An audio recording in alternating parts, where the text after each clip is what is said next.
Everyone और welcome my YouTube channel CGL officer. तो देखिए आज की जो सीरीज में है वो प्राचीन भारतीय कला एवं साहित्य यानी कि स्थापत्य कला। ठीक है, पहला टॉपिक है जो इसके अंदर वो स्थापत्य कला है, आर्किटेक्चर। ठीक है, इसको पढ़ेंगे।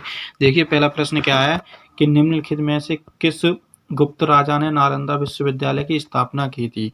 तो जो गुप्त शासक था वो कौन था, तो कुमारगुप्त प्रथम था। ये देखिए गुप्त वंश का बहुत ही प्रसिद्ध शासक था जिसने नालंदा विश्वविद्यालय की स्थापना की थी। और जो नालंदा विश्वविद्यालय ये मगध का एक प्रांत था जिसे आज में हम वर्तमान यानी कि बिहार के नाम से जानते हैं। तो ये मगध का बहुत ही एक मतलब सर्वश्रेष्ठ यानी महत्वपूर्ण क्षेत्र था जो कि वर्तमान में हम किस नाम से जानते हैं, जैसे बिहार के नाम से जानते हैं। तो इसमें उन्होंने स्थापना इसकी की थी। किसने की थी, तो कुमारगुप्त ने की थी। इसको याद रखेंगे। और देखिए फैक्टा देखते हैं। तो ये जो विश्वविद्यालय है तो इसमें किन किन अध्यायों पर अध्ययन किया जाता था। तो देखिए यहाँ के जो छात्र हैं वो ललित कला, चिकित्सा, गणित, खगोल विज्ञान, राजनीति और युद्ध कला में भी यहाँ पे प्रशिक्षित किया जाता था, यानी कि शिक्षा दी जाती थी। किस किस में, तो खगोल विज्ञान, राजनीति, युद्ध कला, गणित, चिकित्सा, ललित कला में भी।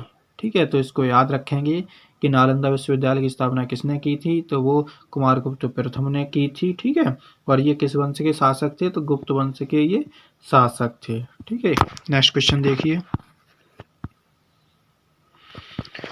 मंदिर वास्तुकला की निम्नलिखित में से कौन सी शैली उत्तर भारत में लोकप्रिय है, तो वो उत्तर भारत में यानी कि नागर। देखिए जो भी उत्तर भारत के जितने भी मंदिर होंगे वो सभी कौन सी शैली में होंगे, तो वो नागर शैली में होंगे। किस शैली में होंगे, नागर शैली में होंगे। और दक्षिण भारत के जो भी मंदिर वगैरह होंगे वो किस शैली में होंगे, तो द्रविड़ शैली में होंगे।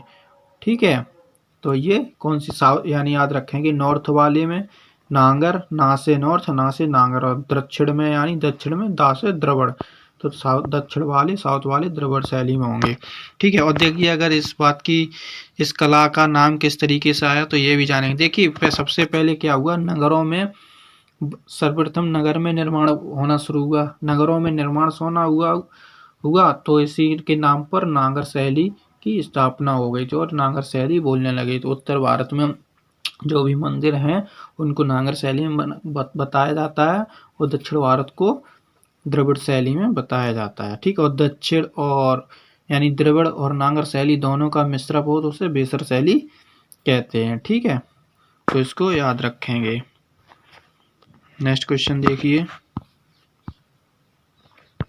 तमिलनाडु में स्थित बृहदेश्वर मंदिर की स्थापत्य शैली कौन सी है। तो तमिलनाडु देखिए किधर साइड है, तो ये दक्षिण में है। तो कौन सी हो जाएगी, द्रविड़ हो जाएगी। ठीक है, तो वहाँ की कौन सी है, बृहदेश्वर मंदिर की द्रविड़ शैली है। और देखिए जो ये मंदिर है वो कहाँ पर बना है, तो तमिलनाडु के तंजावुर में ये मंदिर बना हुआ है। ठीक है, और इसकी जो वास्तुकला है वो कौन सी है, द्रविड़ वास्तुकला यानी कि द्रविड़ शैली है।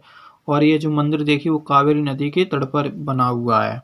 ये जो बृहदेश्वर मंदिर है वो किस नदी के तट पर है, तो तमिलनाडु में वो कावेरी नदी के तट पर ये बना हुआ। और ये देखिए इसका जो दक्षिणी भाग है वो सबसे बड़ा मंदिर है, यानी भारत के दक्षिणी भाग में ये सबसे बड़ा मंदिर है बृहदेश्वर मंदिर। ये बहुत ही इंपॉर्टेंट है, इसको याद रखें। और क्योंकि इसे यूनेस्को की विश्व धरोहर सूची में भी शामिल किया गया है, इस वजह से ये काफ़ी परीक्षाओं में पूछा जाता है क्योंकि इम्पोर्टेंट प्रश्न। और इसका जो निर्माण है वो 1003 ईस्वी से 1010 ईस्वी के बीच में हुआ था। और किसने करवाया था, तो राजा चोल प्रथम ने इसका निर्माण करवाया था, राजराज प्रथम जिसे कहते हैं। ठीक है, याद रखेंगे। और इसमें देखिए एक भगवान शिव की मूर्ति भी है जिसे हम किस नाम से जानते हैं, तो नटराज के नाम से जानते हैं। ये भी प्रश्न बनता है कि बृहदेश्वर मंदिर में जो शिव की मूर्ति है उसे किस नाम से जाना जाता है, तो नटराज के नाम से जाना जाता है। इसको याद रखेंगे। नेक्स्ट देखिए। पंचायतन शैली की स्थापत्य कला में कितने मंदिर होते हैं, तो कितने मंदिर होते हैं पंचायतन शैली की स्थापत्य कला में, 5 मंदिर होते हैं। देखिए पंचायतन मंदिर किसे कहते हैं, यानी देखिए बीच में क्या होता है, मुख्य मंदिर होता है और उसके चारों ओर एक एक मंदिर होता है, यानी कि जो मुख्य मंदिर को ये बाहर वाले मंदिर घेरे हुए होते हैं। तो इसमें टोटल कितने हो जाते हैं, 4। तो चारों मंदिर से मुख्य वाला घिरा हुआ हो तो टोटल कितने हो गए, 5 मंदिर हो गए। तो इसे पंचायतन शैली बोला जाता है। तो कितने मंदिर होते हैं? 5 मंदिर होते हैं इसमें। ठीक है, नेक्स्ट क्वेश्चन देखिए। और इसके फैक्ट की बात करें तो देखिए, खजुराहो में जो लक्ष्मण मंदिर है और भुवनेश्वर में लिंगराज मंदिर और दशावतार मंदिर, ये किस शैली में? तो ये पंचायतन शैली में है।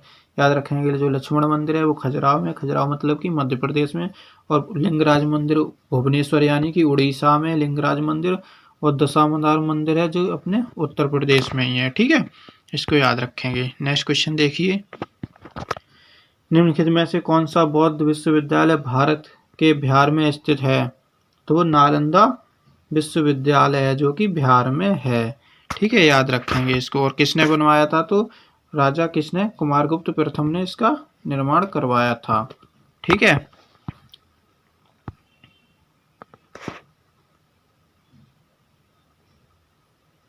और इसमें देखिए एक और प्रश्न जो बन जाता है, और जो देखिए जो वल्लभी विश्वविद्यालय है वो कहाँ है? तो गुजरात के भावनगर जिले में है। कौन सा विद्यालय? वल्लभी विश्वविद्यालय जो है वो गुजरात के भावनगर जिले में स्थित है। इसको भी याद रखेंगे। और ये किस है? तो ये बौद्ध धर्म की हीनयान संप्रदाय से संबंधित है। जो बौद्ध धर्म हीनयान और महायान 2 शाखाओं में बढ़ गया था, तो उसमें से एक शाखा क्या है? हीनयान है। तो ये हीनयान से संबंधित है। ठीक है, और यहाँ पर जो चीनी यात्री हेनसांग है वो 7वीं सदी में इस यहाँ की यात्रा उसने की थी। याद रखेंगे, जो हेनसांग थे। नेक्स्ट क्वेश्चन देखिए, भीतरगांव का ईंटों वाला मंदिर किस राज्य में स्थित है? तो वो उत्तर प्रदेश में है। इसको याद रखेंगे। और उत्तर प्रदेश की किस जगह है? तो कानपुर में है। ये उत्तर प्रदेश के कानपुर जिले में है। इसको याद रखें, क्योंकि ये जो गुप्तकालीन मंदिर है, यानी कि गुप्तों के टाइम पर ये बना हुआ था। ठीक, नेक्स्ट देखिए, सांची स्तूप किस राज्य में स्थित है? तो जो सांची स्तूप है वो मध्य प्रदेश में है। ये तो हर किसी को पता है। सांची स्तूप किस राज्य में है? तो वो मध्य प्रदेश में है। ठीक है, नेक्स्ट देखिए, और जिसमें देखिए क्या है, जो सांची जो स्तूप है ना वो मध्य प्रदेश के किस जिले में? तो रायसेन जिले में बेतवा नदी के तट पर स्थित है। एक छोटा सा गांव है। ठीक है, वहीं पे ये बना हुआ है। नेक्स्ट देखिए, कौन सा भारतीय राज्य बौद्ध गुफा मंदिरों का घर है जिन्हें बराबर गुफाओं के नाम से जाना जाता है? तो वो बिहार को। किन्हें जाना जाता है? तो वो बिहार को जाना जाता है। जिसमें कौन कौन सी गुफाएं हैं? लोमस ऋषि गुफा, सुदामा गुफा, करण चौपर और विश्व झोपड़ी, ये गुफाएं हैं, और जिन्हें बराबर की पहाड़ियों के नाम से जाना जाता है। ठीक है, याद रखेंगे इसको। नेक्स्ट क्वेश्चन देखिए,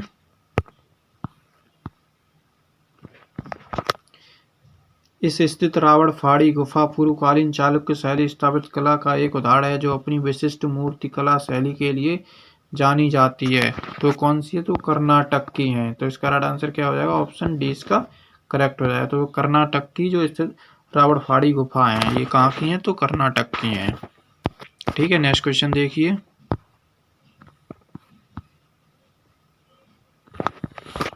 उत्तर भारतीय मंदिर वास्तुकला में कौन सा तत्व गर्भगृह और स्तंभित मंडपों के ऊपर अधिक रचना या मीनार को दर्शाता है? तो वो शिखर है।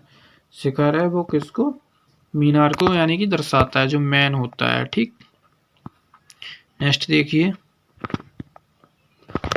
होयसलेश्वर मंदिर का निर्माण निम्नलिखित में से किस पत्थर से एक होयसल राजा ने 1150 में करवाया था? तो काला शिष्ट पत्थर था जिससे उसका निर्माण हुआ था होयसलेश्वर मंदिर का। और देखिए, और इसको 2023 में विश्व धरोहर की सूची में भी शामिल किया है। होयसलेश्वर मंदिर को यूनेस्को ने इसको कब? तो 2023 में इसको विश्व धरोहर सूची में शामिल किया है। ठीक, इसको याद रखेंगे। नेक्स्ट क्वेश्चन देखिए, मौर्यों द्वारा नागार्जुनी गुफाएं निम्नलिखित में से किस संप्रदाय को दान की गई थीं? तो वो आजीविक संप्रदाय को दान कर दी थीं।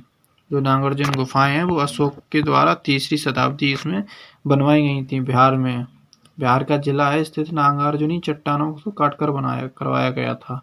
ठीक है, तो ये किस संप्रदाय को दे दी गई थी? तो आजीविक संप्रदाय को दे दी गई थी दान में। ठीक है, तो अब आगे के जो क्वेश्चन है वो नेक्स्ट वीडियो में करेंगे।